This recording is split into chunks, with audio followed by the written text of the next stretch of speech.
రాజుల గ్రంథము 6వ అధ్యాయములో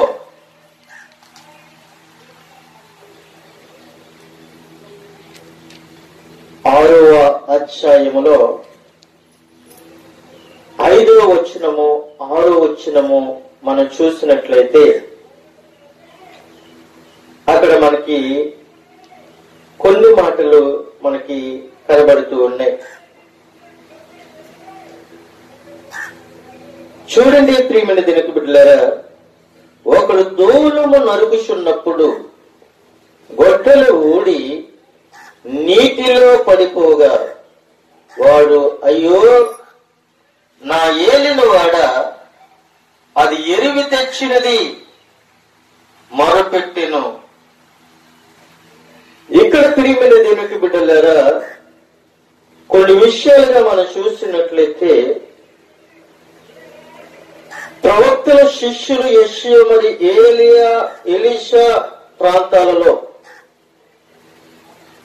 అయితే ప్రియమైన దేవునికి బిడ్డలారా, అంతట ప్రవక్తల శిష్యులు ఎలీషా యొద్దకు వచ్చి, ఇదిగో నీ యొద్ద మాకున్న స్థలము ఇరుకుగానున్నది, నీవు చెరువెత్తి మేము యోర్దాను నదికి పోయి తలా యొక్క మ్రాను అచ్చడి నుండి తెచ్చుకొని మరి ఒక చోట నివాసము కట్టుకుందామని మనము చేయగా అతడు ఎల్లుడని వారికి ప్రత్యుత్తరం ఇచ్చినట్లుగా అక్కడ మనకి కనబడుతూ ఉంది.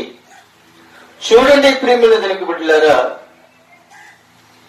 కొంతమంది ప్రవక్త శిష్యులు ఎవరి దగ్గరకు వచ్చారు అంటే ఎలీషా యొద్దకు వచ్చారు. ఎలీషా యొద్దకు వచ్చి, అయ్యా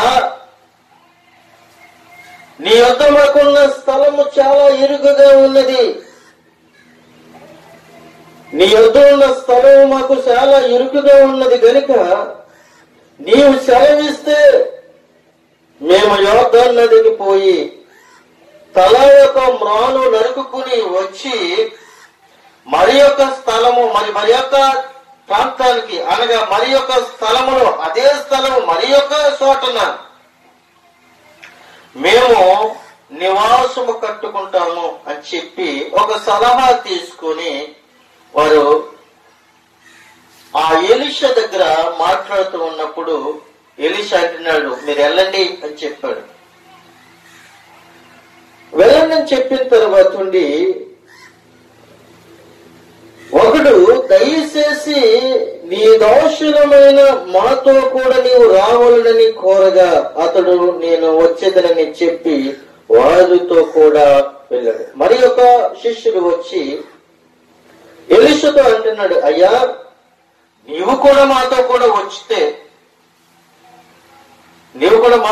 వస్తే బాగుంటది అని చెప్పినప్పుడు ఎలీషా కూడా వారితో కూడా వెళ్ళారు. అయితే వారు యోర్దాను నదికి వెళ్ళారు. యోర్దాను నదికి వెళ్ళి అక్కడ మ్రానులు నరుగుతూ ఉన్నారు. వారితో ప్రవక్తలైన శిష్యులు యోర్దాను నదికి వెళ్ళారు. ప్రవక్త అయిన శిష్యులతో కూడా ఎలీషా కూడా వెళ్ళాడు. అక్కడ వారు యోర్దాను నదికి వచ్చి మ్రానులు నరుగుతూ ఉన్నారు. యోర్దాను నది పక్కనున్న ఆ చెట్టును నరుగుతూ ఉన్నారు వీళ్ళు. అది నదికి ఒడ్డు పక్కన ఉన్న ఆ చెట్టును ఆ మ్రానును నరుగుతూ ఉన్నారు. అయితే నరుగుతూ ఉన్న సమయంలో ఏం చేశాడు, దూలము నరుకుతున్నప్పుడు గొడ్డలు ఊడి నీటిలో పడిపోయింది. చూడండి ప్రియమైన దేవుని బిడ్డలారా, గొడ్డలు ఊడి ఎప్పుడైతే నీటిలో పడిపోయిందో ఆ వ్యక్తి అంటున్నాడు, అయ్యో నా ఏలినవాడా. ఎవరితో అంటున్నాడు? ఎలీషాతో అంటున్నాడు, అయ్యో నా ఏలినవాడా, ఇది నేను ఎరువు తెచ్చినది, నేను అప్పు తెచ్చుకున్నాను, ఎదట వాళ్ళ దగ్గర నుంచి ఈ యొక్క గొడ్డలను తెచ్చాను, వాళ్ళకి నేనేమి సమాధానం చెప్పాలి? పని కూడా పూర్తిగా అక్కడ జరగలేదు. ప్రియమైన దగ్గరికి వెళ్ళారా, పూర్తిగా చెట్టును నరకలేదు. అయితే ఆ దైవజనుడు అది ఎక్కడ పడినని అతనిని అడుగుతూ ఉన్నాడు. ఎప్పుడైతే నా ఏలినవాడ ఇది ఎరువు తెచ్చినదని మొరపెట్టాడు, కన్నీరు కార్చాడు. ఆ ప్రవక్త అయిన ఎలీషా యొద్దకు వచ్చాడు. ఆ ఎలీషా అంటున్నాడు, అది ఎక్కడ పడినది అని అడిగినప్పుడు ఆ వ్యక్తి అతనికి ఆ స్థలమును చూపించగా ఆ పడిపోయిన స్థలము చూపించాడు. తీసుకుని వెళ్ళి ఆ దైవజనుడికి ఆ పడిపోయిన స్థలమును చూపించాడు. చూపించినప్పుడు ఆ దైవజనుడు ఏం చేశాడంటే ఒక కొమ్మ ఒకటి నరికి నీళ్ళలో వేయగా ఆ గొడ్డలి తేలిపోయింది. అంటే దైవజనుడిలో శక్తి ఉందా, లేక ఆ యేసును కొమ్మ శక్తి గలదా అని అంటే దేవుడు నాకు బయలుపరిచిన విధముగా మనం చూసినట్లయితే ఆయన అంటూ ఉన్నాడు,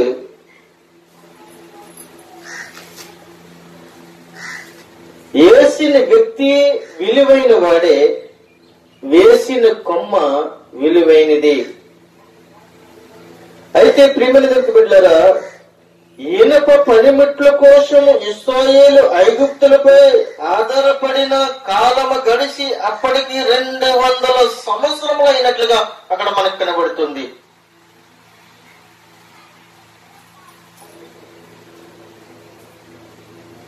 ఇనుప పనిముట్ల కోసము ఇశ్రాయేలులు ఐగుప్తులపై ఆధారపడిన కాలము గడిచిన అప్పటికి 200 సంవత్సరాలు.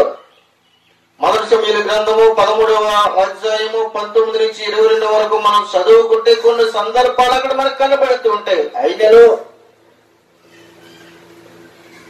ఇనుప పనిముట్లు అప్పటికి ఖరీదైనవే గాని ఉన్నవి.